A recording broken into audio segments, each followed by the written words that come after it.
think a race like the Eco Challenge really pushes you way beyond any physical limits. So much so you have to rely not just on your physical strengths, but on your mental and spiritual resources.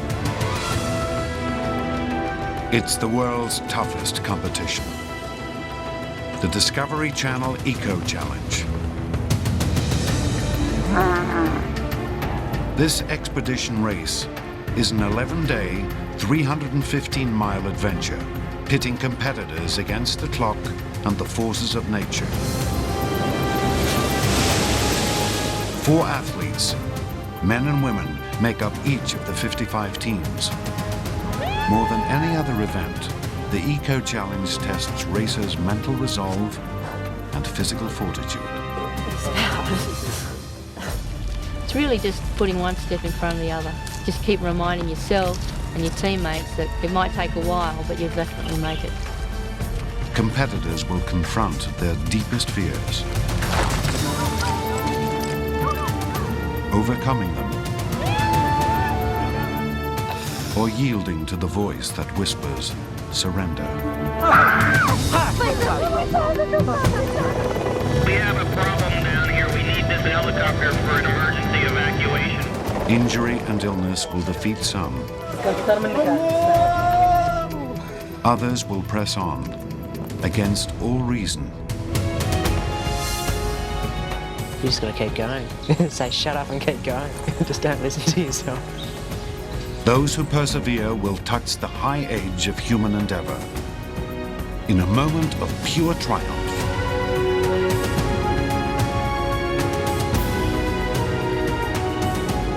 The Discovery Channel Eco Challenge.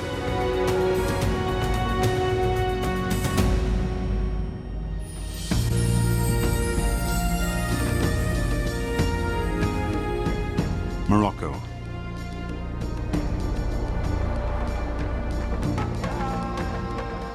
An ancient Arab kingdom. The host of this year's Discovery Channel Eco Challenge is an exotic land, a tapestry of traditions. Its culture as colorful and varied as its spices. Athletes will encounter the mysterious Berber people as they travel through this devout Islamic country.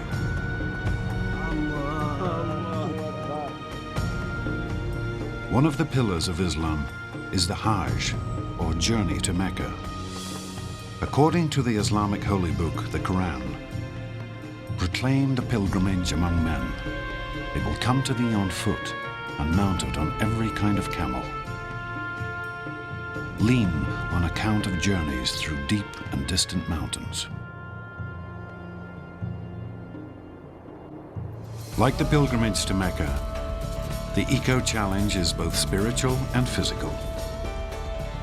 And Morocco provides the perfect arena for this journey of self-discovery. Competitors will begin by crossing sand dunes on camels, then kayak Morocco's rugged coastline. They'll trek high deserts, hike winding canyons, rappel 15 sheer cliffs, ride stallions through lush valleys, climb North Africa's second highest peak, and mountain bike nearly 120 miles into the legendary city of Marrakesh. Eco Challenge is the world's greatest expedition competition. 300 miles, non-stop, teams of 4. Who gets to the finish line? That's the big question. Mark Burnett created the Eco Challenge as a way for people to measure themselves against the harshest possible test. We started Eco Challenge this year with camels. I'd like to introduce a level of uncertainty in the competitor's mind. They have no control over the situation. Only the camels are in control.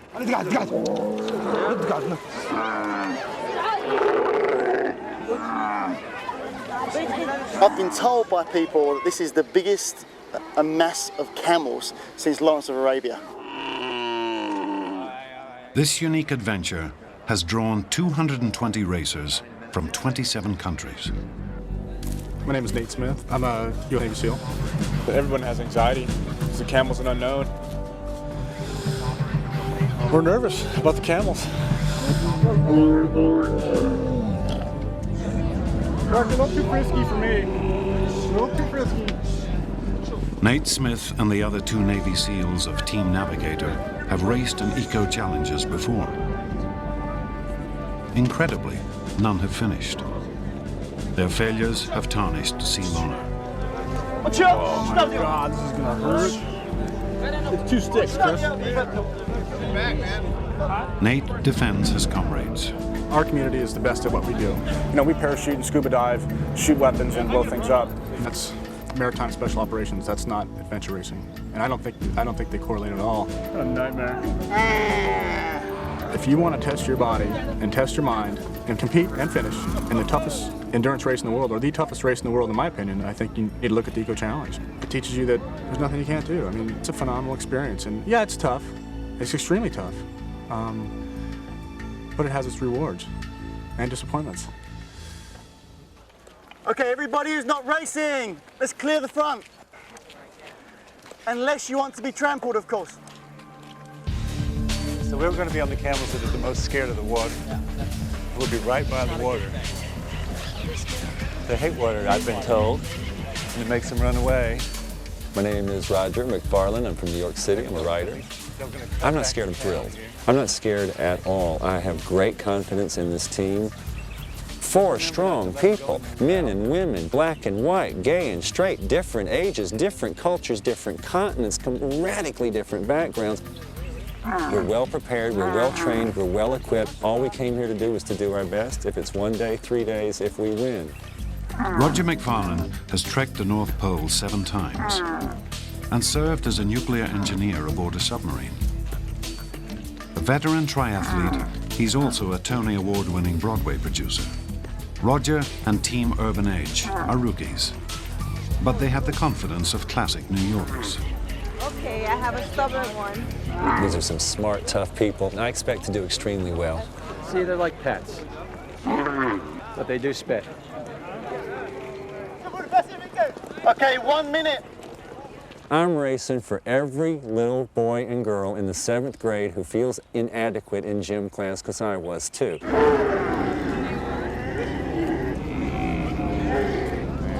I'm not liking this already. The 55 teams know only the first leg of the course. Starting on Morocco's western shore, at the old pirate port of Essaouira, they'll ride camels 9 miles along the beach, scramble across 2 miles of rocky shoreline, then kayak 50 miles down the Barbary coast. En route, teams must stop at 5 checkpoints called PCs for passport control before reaching Camp 1. 10, 9, 8, 7, 6, 5, 4, 3, 2, 1, go!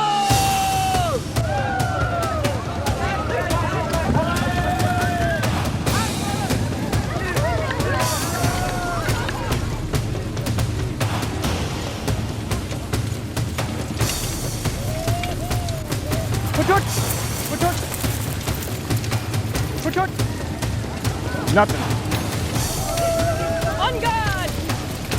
Come on, lead.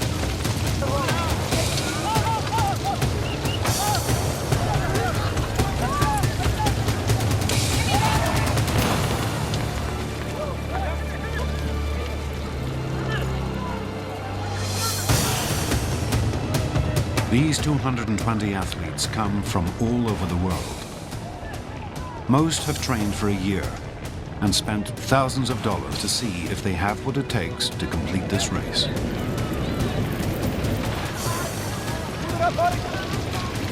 Keep trucking. Come on, buddy.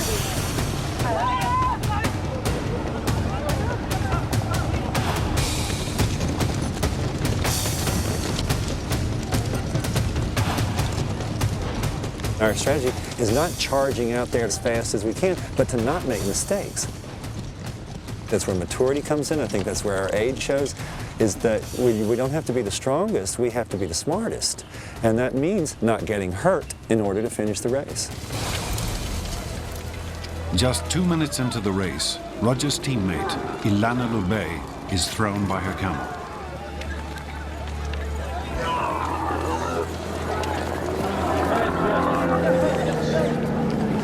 I'm okay.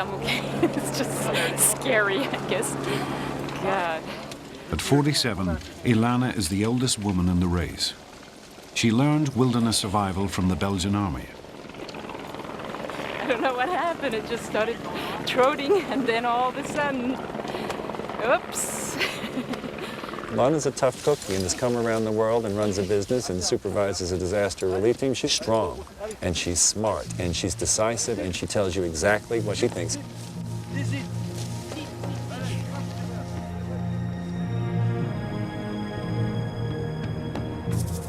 The beginning of this 11-day, 315-mile race echoes times long past. When the camel linked North Africa to the world beyond the dunes. An 18th century French diplomat noted the animal's importance. The camel is part of the wealth of the Moors. It is an animal that requires little and labors much.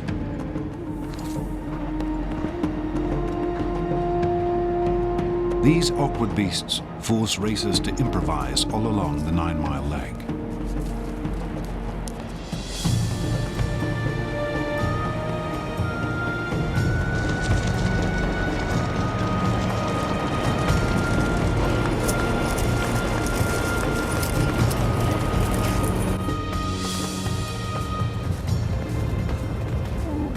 I thought you were supposed to ride those guys. So did I. Oh well, he fell. I took a header off him and he wouldn't get back up. I got on his back and he wouldn't get up. I was too heavy for him, so I had to pull him the last couple miles. Oh well.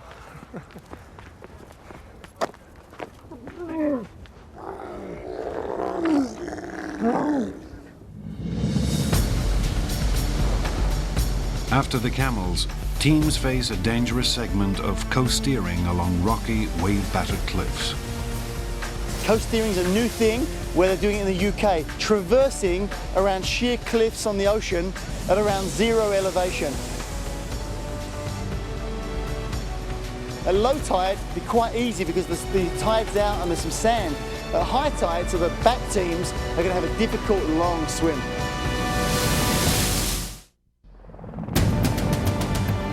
At the end of the camel leg, 2 hours into the race, teams charge into coast steering. It's a new sport for the Eco Challenge. Racers must cross nearly 3 miles of rocky coast. If they don't beat the tide, they must swim.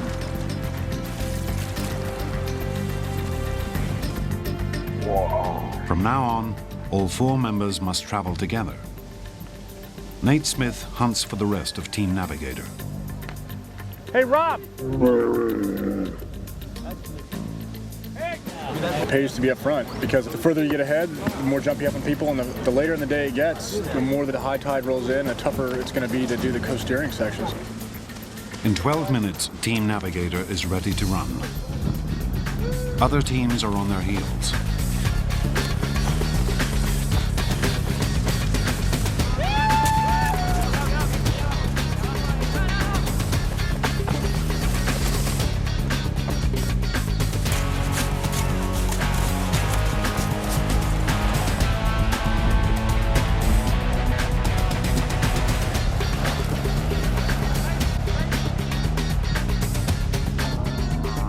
Roger is the first in from Urban Edge.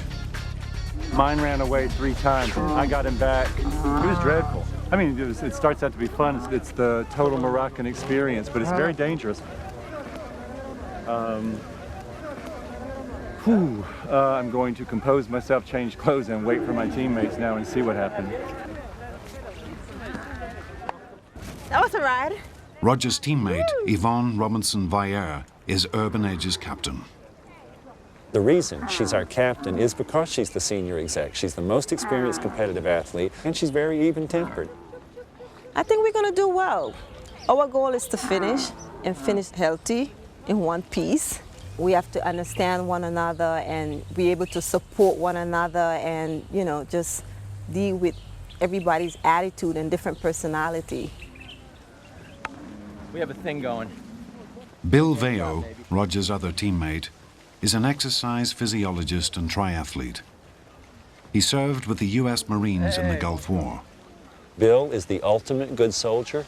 The dream Marine. Bill, I know, would carry me to that finish line if that's what it took. He will do it, whatever it takes. Side saddle's good. Because adventure racing doesn't have a rule book, so to speak, as the military does, a lot of this has been sort of off the cuff or learning as we go along. And that's what makes it, I think, more fascinating, and because you do have to think on your feet. And you do have to make up rules as you go along, as they fit the team. This one was great. He behaved well, and I think we established a nice relationship. Hey, baby, thank you. Thank you. Let me kiss. Come here.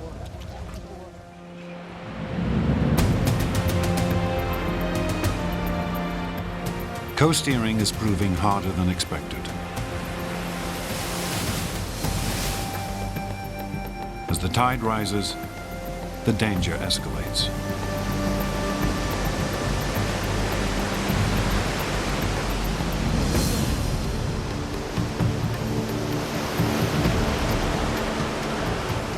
Athletes must fight the surf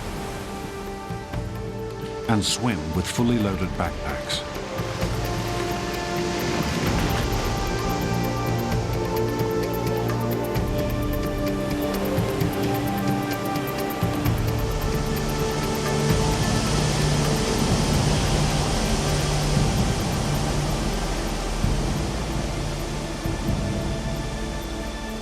Nate Smith and Team Navigator are at the front of the pack. The SEALs approach the kayaks with excitement and dread. Nate and teammate Chris Haggerty also raced together in Australia. It was a learning experience. You can learn quite a bit about yourself, what you can handle, what you're capable of achieving, accomplishing. It puts things in perspective on the rest of your life. Last year, Chris and Nate were only 9 hours from the finish line when a storm swamped them.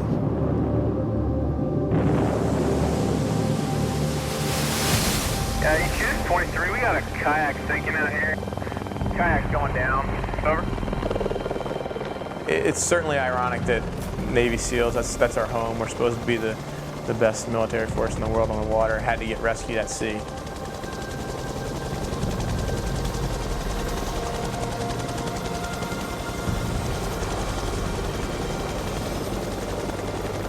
It was disappointing. It really was. Sure, you know, when you're 30 miles from the finish line after 320 miles, I'd be lying to say it was disappointing. It won't happen this year. We were happy to be invited back and a chance to have a better show. Rob Hardaleza is Nate's team captain. Okay. You the captain? Yeah. Okay, what you're gonna do is get your passport. You're gonna go to that middle tent and sign it in. The rest of you three are gonna go to your kayaks, get the kayaks all ready to go. Now, when the kayaks are all ready, Rob, an ex-SEAL, also failed to finish an eco-challenge. But he keeps his sense of humor. It's like the ideal weight loss program. You can eat as much as you want, but you still end up 10 or 15 pounds lighter than when you started, so it's good for me. Here, and at all 31 PCs, or passport control points, teams must register and have their eco-challenge passport signed. How you doing? That's my way of knowing how far they've progressed, so they always know they're between two certain points. HQ, this is PC1 doing a radio check for... Each team gets an emergency two-way radio. But if they use it, the team could be disqualified.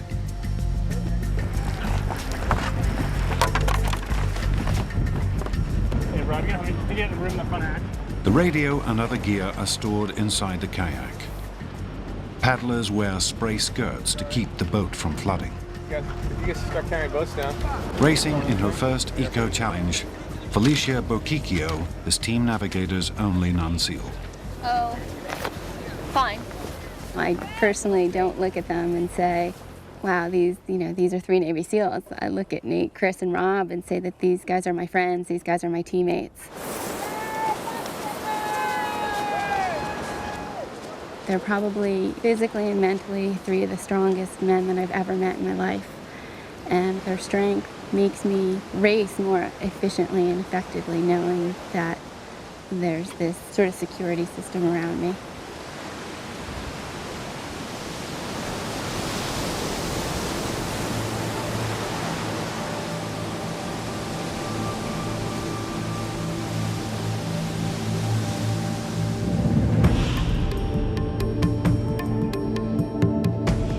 The kayak leg pits racers against the Barbary coast.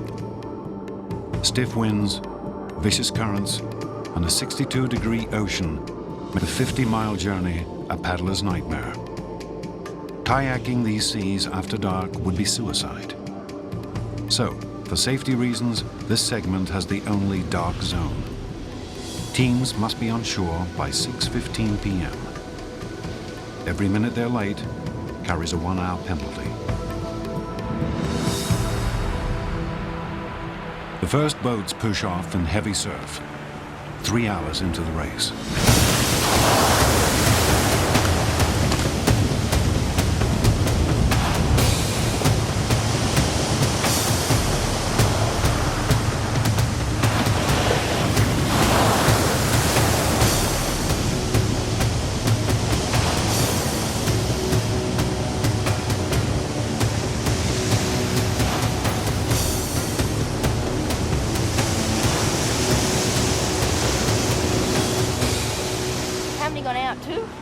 I'm Jane Hall, I'm from Team Aussie and I'm an environmental scientist with Department of Natural Resources in Australia. Jane is also a world champion sea kayaker. Her team won the Eco Challenge in Maine and she came in second in Australia. A few little runs going our way, hopefully, some little swells to catch. This year, Aussie is the team to beat. Eco Challenge races to me have been significant in making me see the big picture of life. It's made me realise that you can do things that you never thought you could. To many people, it appears that the races are superhuman, but they're not. They're just a whole bunch of average type guys and gals who want to get out there and have a go. And I think there's a lot of people around the world that really want to do that, but don't think they can. Even those who do think they can sometimes run into trouble. Urban Edge hasn't even started coast-steering. Race rules say teams must stick together, so Urban Edge cannot leave until Ilana arrives. After wandering the dunes for hours, she does. Yeah, I'm good. Was an experience. Despite being in last place, Urban Edge takes nearly half an hour to ease into coast-steering.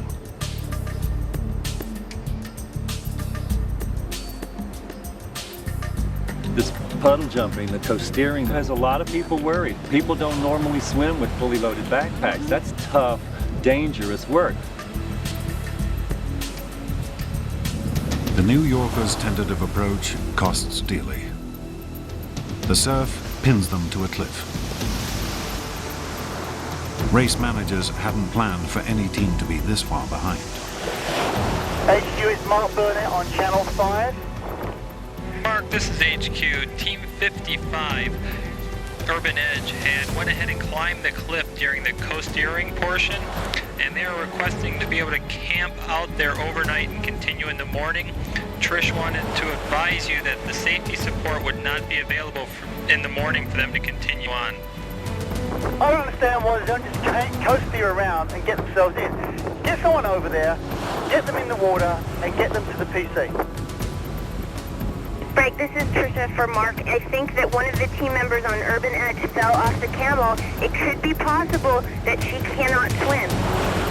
HQ is Mark Burnett on Channel 5. I would like Urban Edge to continue. If they can't continue, then I guess we have to make sure there's safety in the morning and let them coast steer in the morning. But I really want someone to go over there and try and convince them to get through the ledge.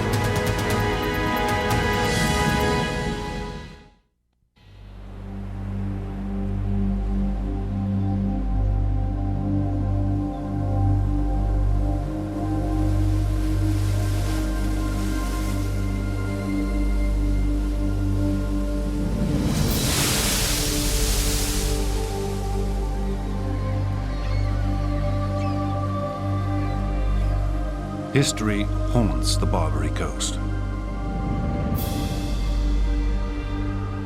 In the 17th century, pirates ruled these shores with cannon and sword.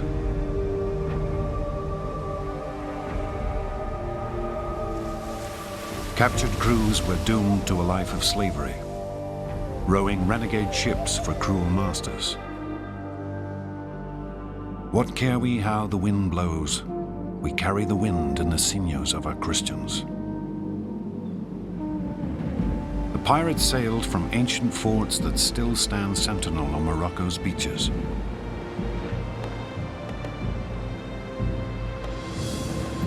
All they feared was the sea itself, a fear eco-challenge racers know well.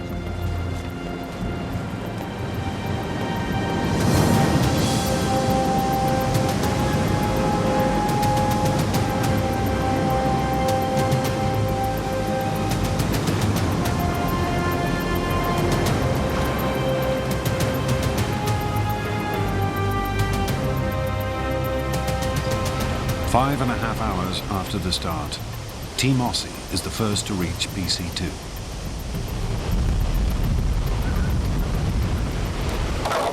HQ from PC2. PC2, go for headquarters. Team 04 have now signed in. They're going to leave as soon as they've emptied their boats out. Apparently there's a fair bit of water out there. That's Team 04, Team Australia. In 13 minutes, Aussie is back in the water, doing what they do best. They have two champion kayakers, Jane Hall and John Jacoby.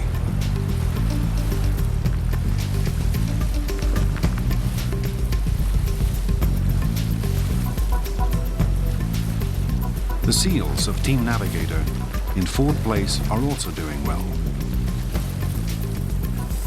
They're having great time on the ocean, seem very, very confident, moving really fast. Last year they got rescued on the ocean, it wasn't really their fault. It looks like they're making up for it right now. Arriving just 14 minutes after the Australians, the SEALs take on water.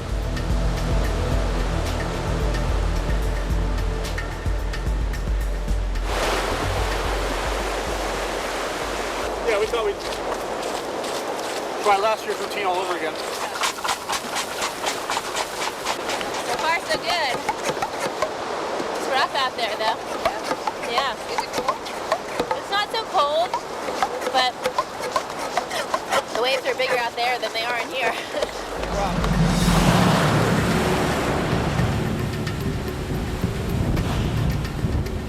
The surf right now is mild, what we expected, and it's the first chance the teams have had to test themselves landing in the high surf, and it's really getting up and very, very windy. You can see even some experienced teams turning over.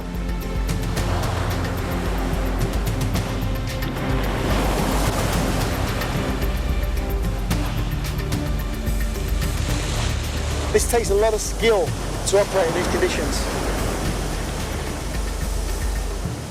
12 miles back, a boat from Japanese team Wa has returned to the kayak start. Very big wave, so we couldn't keep track of their team. You know, they went past the wave, and by the time we got out there, we looked all over, couldn't find them. You feel comfortable continuing on and finding the rest of your team? Yes. Okay. We have a visual on one boat heading back against the weather this direction. Okay. They're going to confirm for you to make sure that it's your team. Okay, thanks. Do you want to head that direction? Yes, we definitely You know that you need to continue with your team. Yes, absolutely. That's what we're doing now. But in the confusion, Team Wa lost their map.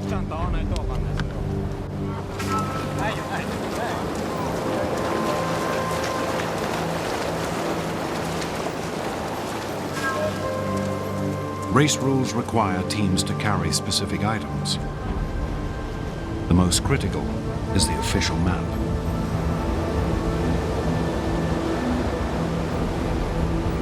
This is Trisha. Map is mandatory equipment. They must try and find it, or that's mandatory equipment.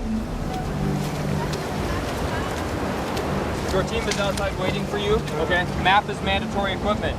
Without that map on this boat, you're not allowed to continue. Okay. Tell me that. We gotta find a map. If we don't find the map, is there like we have to wait for another map, or you do not find the map by 4:15? If you don't have the replacement equipment here, you have 2 hours. You'll have to spend the night here in PC1, and they have to come back in, and they'll have to come back in. Can you give me another 50? What time is it now? 2:20. 2:20. Okay. Yeah. I'm in my place.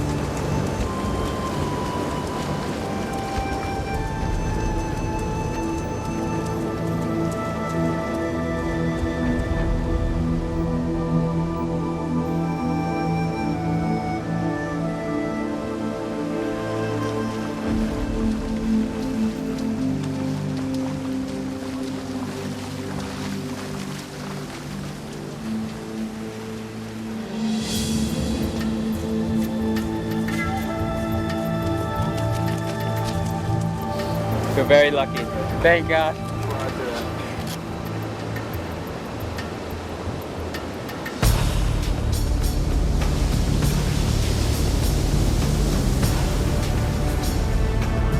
Bond to McGuire on 2. Team 22 has cleared the surf at PC1.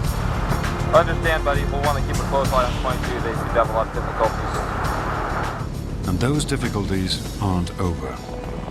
Within 24 hours, they will be one of many teams who need to be rescued from a violent sea.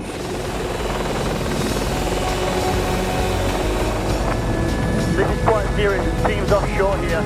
I'm going to hover over there now so you know where to go, over.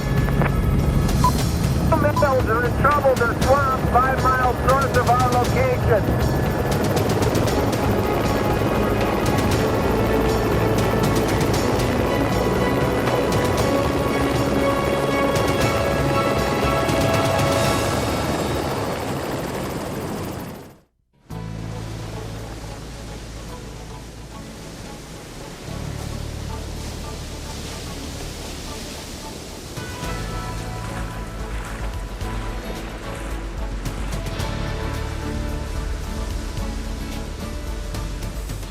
The 315-mile Eco Challenge tests not only endurance, but ingenuity. Many teams have rigged alternatives to paddling.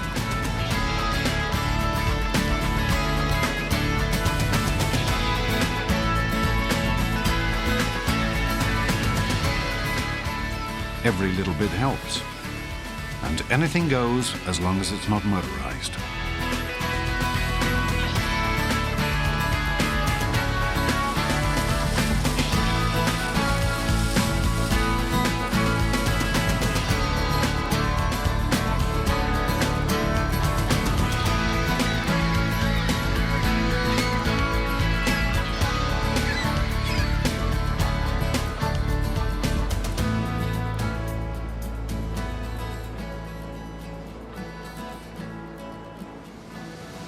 Holding on to first place the old-fashioned way, Jane Hall arrives at PC3.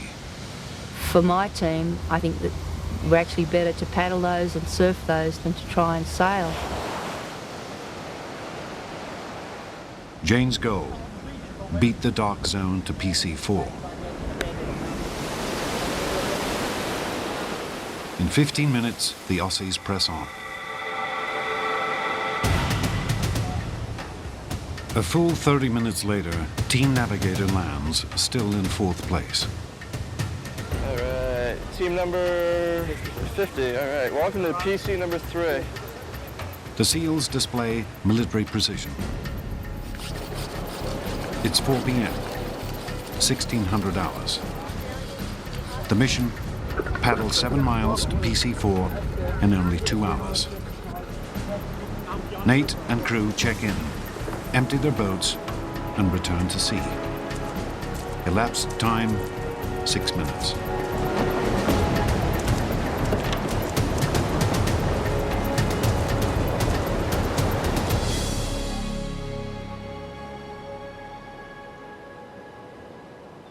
PC1, the kayak start, has been empty for hours when Urban Edge finally arrives in last place.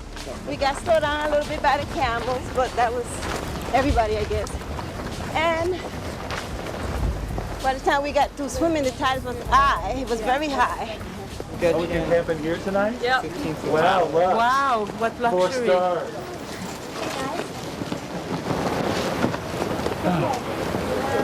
That was some tough swimming. Really? Long swim. There was one long stretch that was over half a mile, and I towed a van and 2 backpacks. And I was scared. I was really scared, and it was a lot of work. And that was what I just didn't tell her. I had to hit the rocks and stand there and catch my breath. I was terrified. Part of our plan all along was, we weren't going to press this because we are good in the kayaks.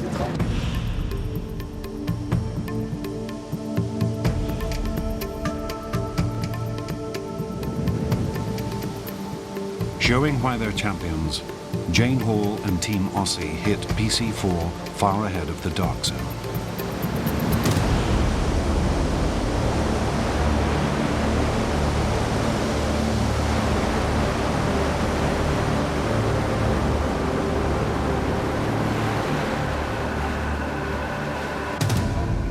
But after 5 hours of kayaking, the ocean's cold has penetrated them to the core.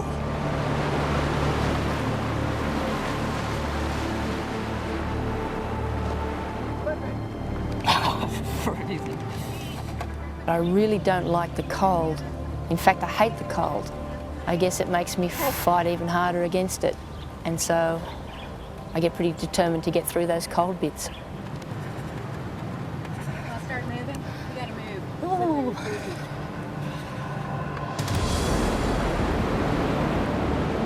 Ooh. 20 minutes later, Team Navigator secures a beachhead, nearly an hour before the deadline.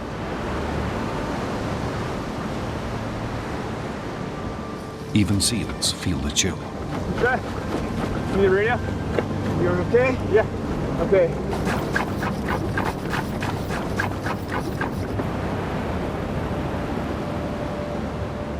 Lifeguards go on red alert as exhausted teams fight the surf.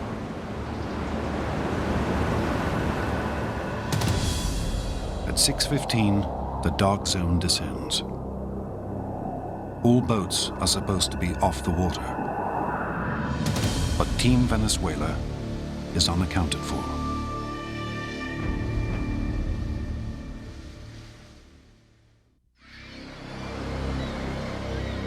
The day is done. The dark zone is in effect.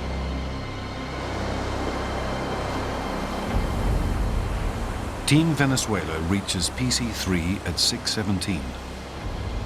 2 minutes after the deadline. Communication is a problem. No surprise, since teams come from 27 countries and speak 13 languages. You were out on the water for 2 minutes past the cutoff time. The start of the race, it was 8:30. No, 8. No, it was 6:15, 18-15 hours. And you were out there at 18-17 hours, which is 2 minutes past the cutoff. Did you guys go to PC2 at all today? This is PC3. Did you go to PC2? Skipping PC2 and violating the dark zone will cost the Venezuelans 10 hours in penalties. But their race could be over right now. Teammate Ramon Blanco may have hypothermia. I'm hungry. You're hungry? Yes. Ramon is no stranger to cold. 5 years ago, he climbed Mount Everest. Okay, got him. At 65, he's the oldest person racing. Siéntese, por favor. Siéntate, Ramón. Ramón, siéntese. Aquí. Perfect. Okay, Let's get this cold stuff off and we'll put some warm on. The sea has drained Ramon's body heat. Trying to generate warmth, he shivers. You okay, Ramon? La chaqueta. Hypothermia causes shock. Without intervention, it can kill. Contacted medical team. They have somebody in your general area. They'll be over there to size them up.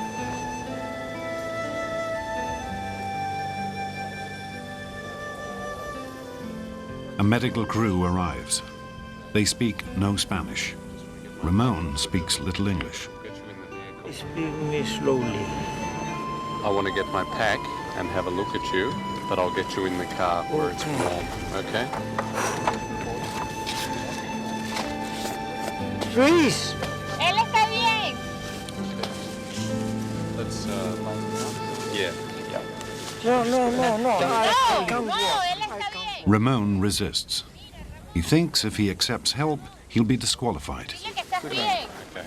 Good man. Él está bien. Just lie down in the warm car for a while. No, no, no. Él está bien. Yeah. He's good. Yeah, all we're going to do is let him lay down in the warm car for a while. We're not treating him. No We're not treating him. We're just going to let him warm. They try to persuade him to take shelter.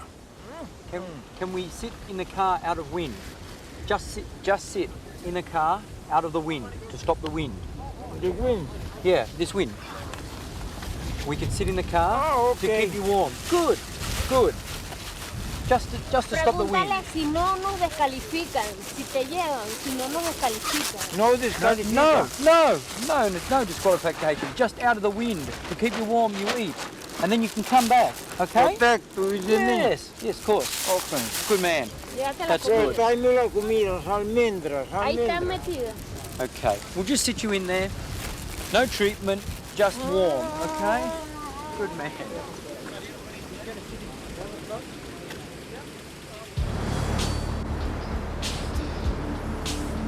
20 miles back at PC1, Team Urban Edge realizes they've made the classic rookie mistake: overpacking. Most people in Campbell were wearing what they were going to kayak in, what they were going to coasteer in. So we had riding clothes, we had riding boots because we were afraid our feet were going to get hurt, but we could have just been in our sweatsuits and surf walkers. You were in your wetsuit. We don't need a water purifier, we don't need to change your clothes. I brought a big jacket. It's like the bivy sacks and the sleeping bags alone, particularly when they're wet, would have saved us a bunch of pounds. Inexperience, you know. Children at sea. What else? There was one other thing. Honestly, we didn't think we'd have to swim that much, too. No one. That's the point. No one, none of us, for a second thought we were going to have to actually get in the water with 4 backpacks and spend an hour and a half.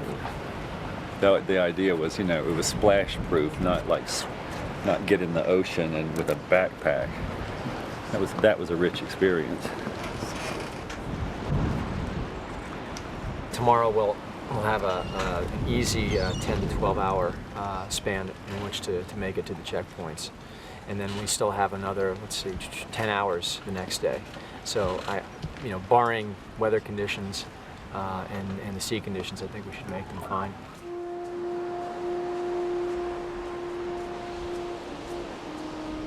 "28 miles ahead at PC4, Jane Hall visits medical director Adrian Cohen. I whacked my leg on a rock. I realised that I'd done a little bit of damage, but didn't really have time to look at it until the end of the sea kayak leg. I'm a wuss. Okay, I've got local anaesthetic for you. Or whatever you reckon. Is that going to hurt more than the stitch? No. Now, I'm just going to point out what I'm doing here, which is very vulnerable. Your foot is right in my groin. Okay? So if it stings, you know what's going to happen, don't you? But let me tell you, if you hurt me, I will hurt you. Ow! Well, it doesn't really hurt, but it just looks revolting. It takes 4 stitches to close Jane's wound.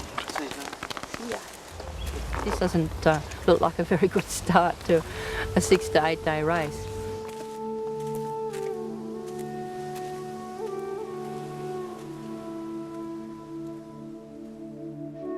It's been a long day.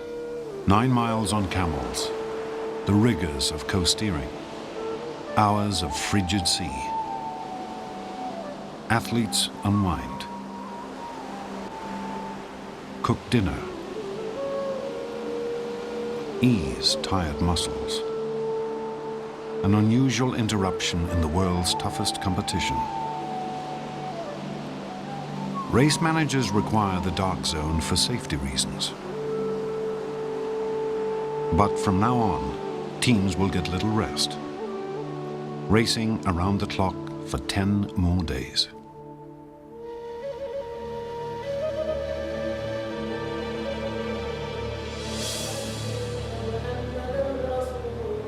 Dawn, day 2.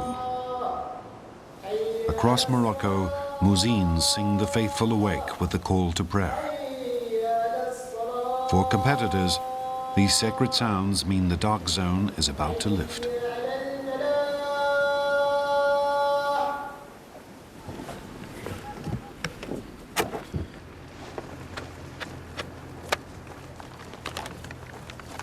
At PC1, rookie team Urban Edge assembles their gear.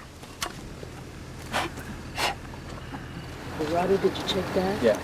And the pedals? And thank you for the low surf this morning. You guys arranged that? Absolutely. Got a good blow coming behind you? Uh-huh. Good push? I think this is one of the things we do pretty well. We got a beautiful surf this morning. We went over the maps very thoroughly last night, followed the checkpoints, and well, we figure we can get, you know, barring a change in the weather, can get most of this done today.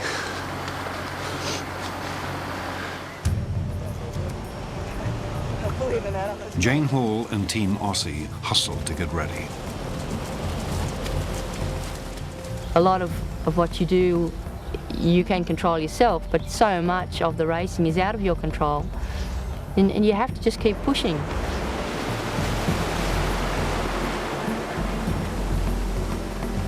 At 6:15 sharp, Aussie hits the water.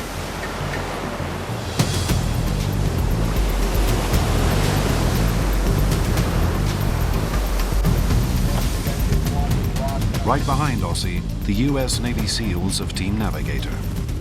They washed out of last year's race. Nate Smith carries the extra weight of Seal Honor. The only pressure is the pressure we put on ourselves. If we put pressure on ourselves and we feel the pressure from the outside, it's going to kill us. Nate's fellow SEAL, Chris Haggerty, learned humility from his Eco Challenge experience. My weakness as an expedition racer lies essentially in hubris or my excessive pride. Being filled with pride sometimes can be a detriment to adventure racing. There's times you need to swallow your pride and take a step back and make a slow, calm assessment of the situation instead of charging on trying to beat everybody on the course.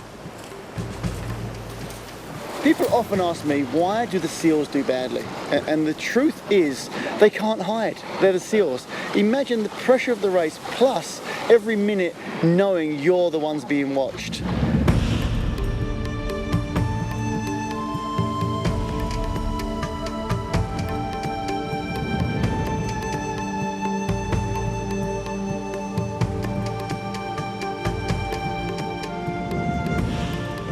Most teams are underway as soon as the dark zone ends. I got 6:15, guys. Free to go. Okay. But Team Urban Edge wastes valuable time wrestling with their equipment.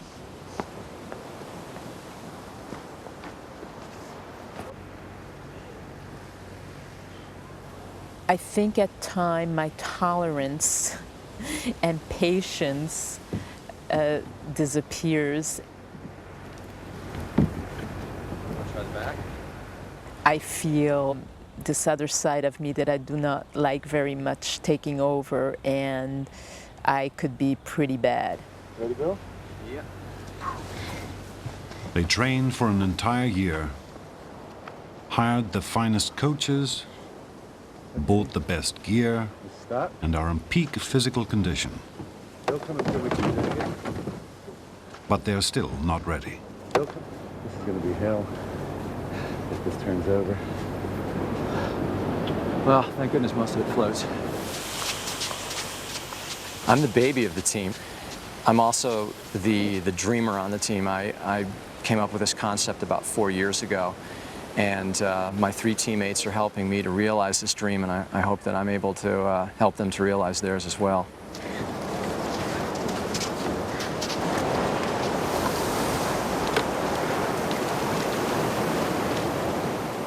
The reality is it's a harsh race, and a lot of teams come unprepared.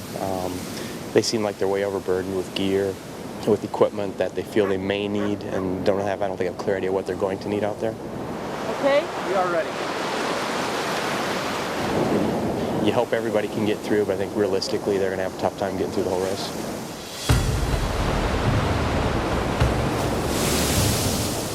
Today, everyone's going to have a tough time as they come face to face with an angry ocean.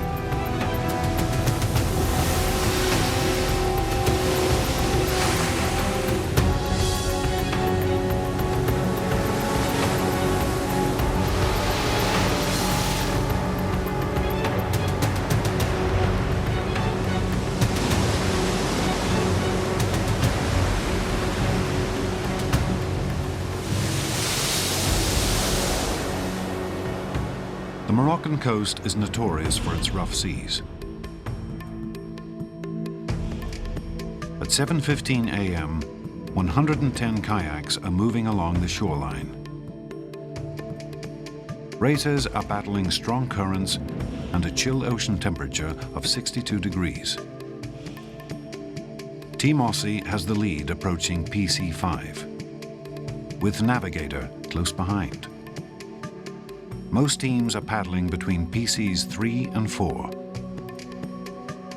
Urban Edge is at the back of the pack. Outside PC2, 6-foot swells and strong currents threaten the overburdened New Yorkers.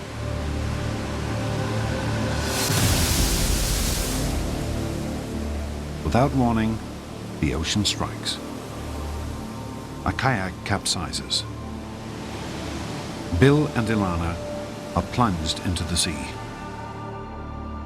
The cold water is robbing their bodies of life-sustaining warmth. They must get back aboard or risk hypothermia. But race rules are clear. If they call for help, they will be disqualified. –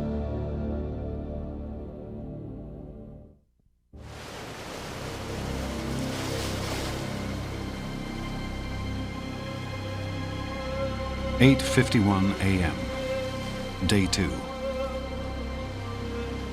Bill and Ilana of Team Urban Edge cling to their kayak after capsizing in heavy swells. When you're in a kayak in the ocean and you're getting thrown around like you're on the inside of a washing machine, you realize how really powerful nature is and that you can't beat it. Roger and Yvonne paddle back against the current to help. It was terrifying. The wind was picking up, just blinding. The wind was blowing so hard and the water in your face and the sand, and to turn our boat around and paddle back against that to go pick them up was, had to dig pretty deep athletically to get that. Being helpless, being out of control, being in a situation that I'm not prepared for, and where there's a greater force. I think my big fear is not being prepared for that situation. Ilana and Bill finally climb back aboard. Exhausted, soaked to the bone. Both are close to hypothermia. Desperate to get off the ocean, Urban Edge struggles towards PC2.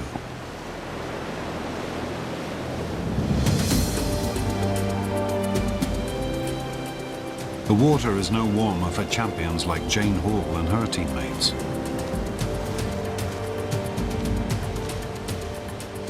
But they battle the elements with calm confidence and a sense of humor.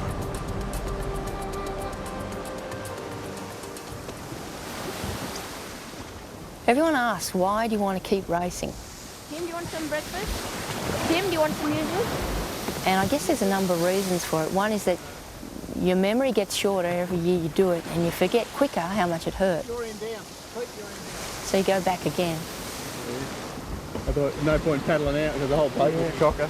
Quicker to empty it out. It comes down to a really basic level of nothing to hide behind, and if you really are tired and hurting, it's easy to find an excuse not to keep going. You just got to keep going. Say shut up and keep going. Don't listen. Just don't listen to yourself.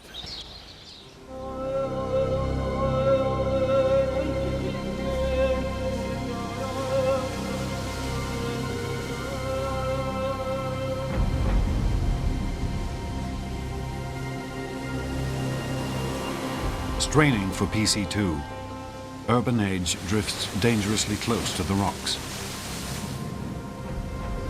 When we took off this morning, we were so smug about, oh, what a takeoff, what nice surf, thank you to the gods of the weather. Not 10 minutes later, the swells were unbelievable. At PC2, Bill Veo gives in to hypothermia. His team radios for help. Only 25 hours after it began, the race ends for Urban Edge. Yeah, we'd like... You know our recommendation? Yeah. My recommendation is we put a drip in him and take him to... Yeah, I understand. We'd like... Do you evacuate him, Adrian, or are you going to keep him here? We'd like to take him to... Yeah, we'd like... As a team, you know, you're disqualified from the race. Yeah, we understand. We understand that. It's over for you as far as the race is concerned. Yes. You guys, honestly, you guys did have a little bit different idea of how hard it's going to be, I think, honestly. A lot of learning comes from this stuff. It's big league stuff, you know? Let's empty those boats. Yeah.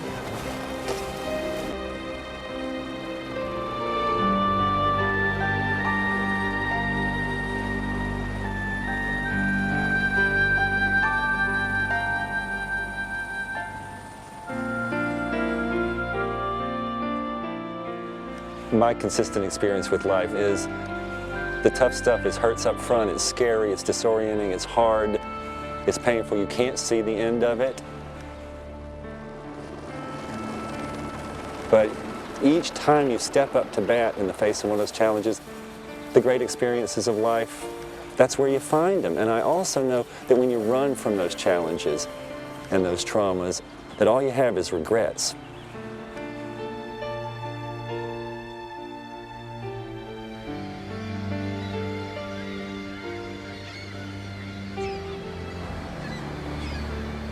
Urban Edge is the first team to fall prey to the ocean. They won't be the last.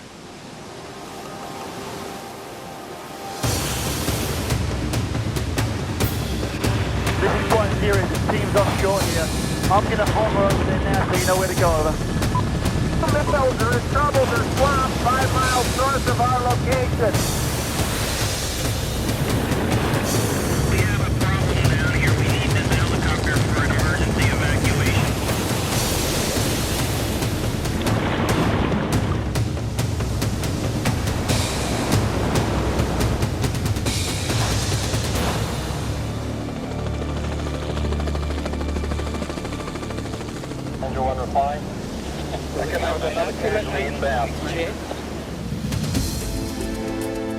Despite heavy seas, Jane Hall and Team Aussie finish kayaking still in first place.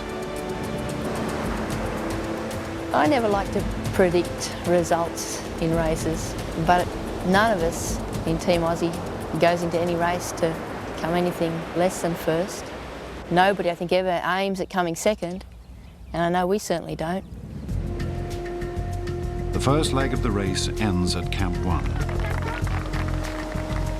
Here, Jane Hall and her team will get maps and detailed instructions for the next leg. When you're ready, there will be a truck here ready to take you, but don't forget, go pick up your radio and check out. What's next? They also have access to their gearboxes. racers must pack everything needed for what lies ahead. Everything you can. We've got to navigate our own way there, which will be a bit of fun. I hope our driver can speak English. Other teams arrive in far worse shape. We will try and organise to have him airlifted. Camp 1's medical tent quickly fills to capacity.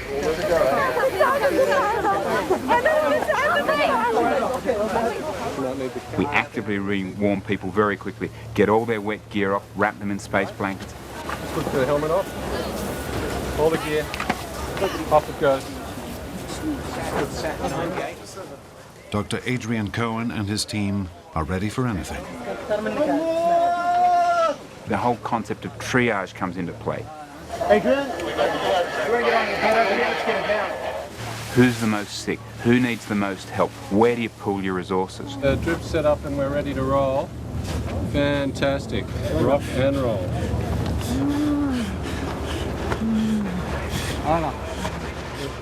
So when the body can no longer cope, we do what we all do when we get cold, we start shivering. You start shivering to increase the body's own metabolic rate. Some water got into your lungs. Another day at the Eco Challenge. Dangerous, but manageable. Just on that fine edge between acceptable adventure and on the other side of the edge is unacceptable. We always keep on the acceptable side, but it's real high danger adventure.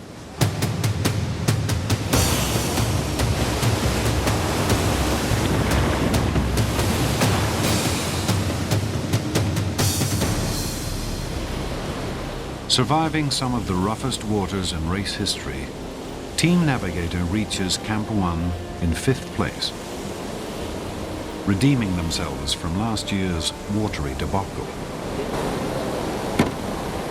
Knowing we had to wait a year, gosh, it made me look at the Olympic athletes and say, gosh, they have to wait 4 years. I can't even imagine that. Every day is a new day, and I'm really hoping, and I do believe, that Nate Smith this year knows that a day at a time. Don't start getting overexcited with yourself. Just stay in the leaders, because it's not over till it's over. Good job. Like most teams, Navigator has 3 men and 1 woman. Team Rubicon captain Rebecca Rush took a different approach. 3 women and 1 man. The rules are that the teams have to be co-ed, and historically the teams have only had 1 female on them. It seems to me there's no reason why there shouldn't be more women on the team. I'm excited about it. I don't want to be telling people what to do.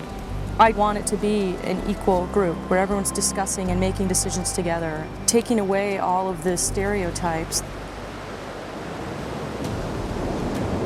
Reaching Camp 1, Rebecca and teammate Kathy Callahan take a pounding.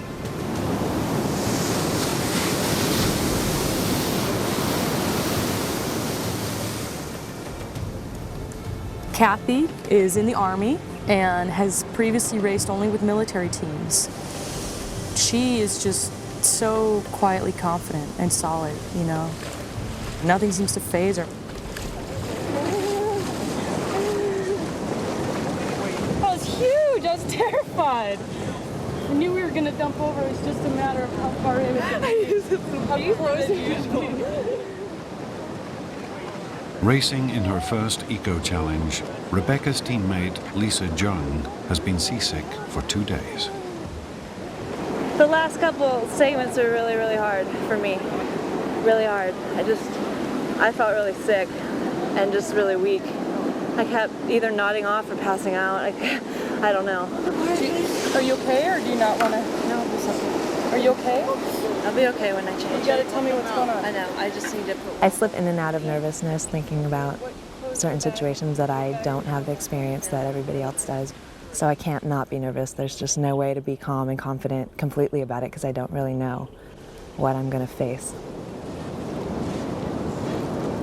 Kirk Boylston is comfortable being Rubicon's only male. The girls that I'm racing with are all super fit. They're as fit as the guys in the race, and mentally they're just as tough, and I think all the capabilities are there. being on a team of all men, there's this self-doubt that's like, oh, I don't want to slow these guys down. I need to keep up with these guys. They're so strong. So everybody understands that we're one unit. We need to move as a whole. It's the athlete, not the gender, that really makes a good adventure racer.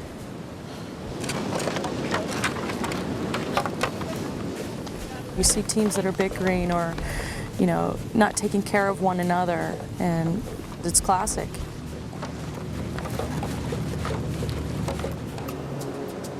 A Moroccan proverb warns, choose your companion before your road. Advice Team Mexico might have taken to heart.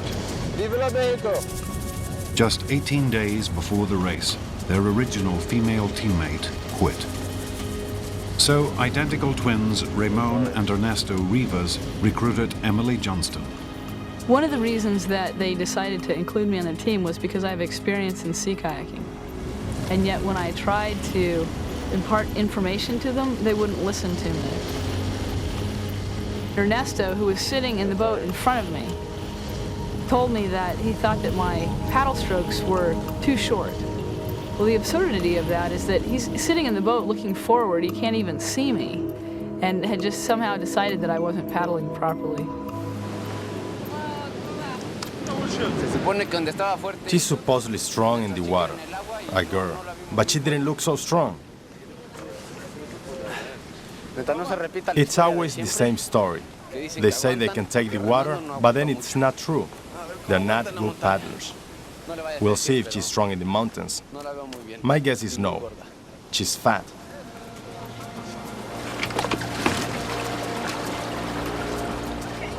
The philosophy is about working together and overcoming huge team dynamic-based problems as a group in harmony and reaching the goal together. The tougher the team dynamics and the more it's a true eco-challenge. They have no idea what's next, and it's very tough, you know, on a journey, not knowing when it ends. Now, teams set out for the desert. There, they'll take on new adventures in the high Atlas Mountains.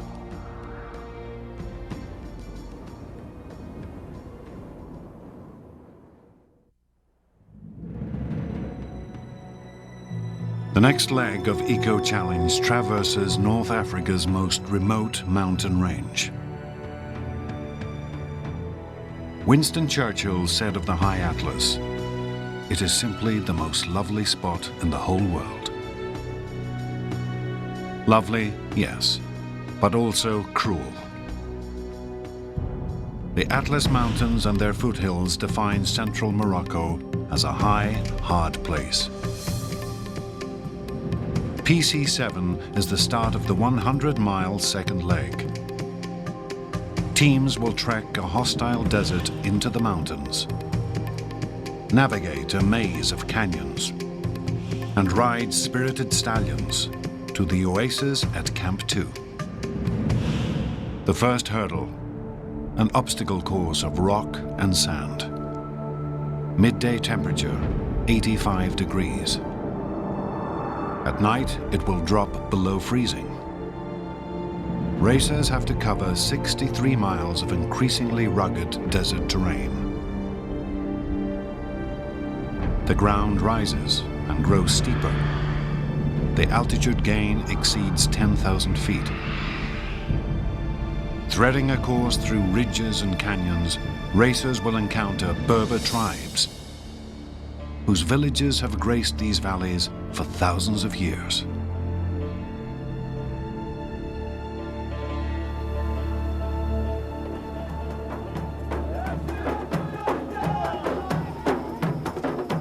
Berber musicians welcome racers at the start of the desert trek.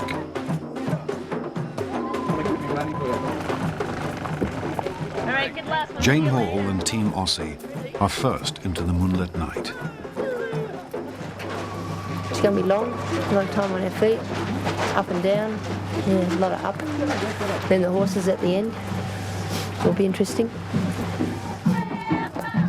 We won the first year we ever went into one, so, you know, whatever we do now is a bonus. We've won one eco challenge, so that's pretty neat. And we just do our best from now on, yeah.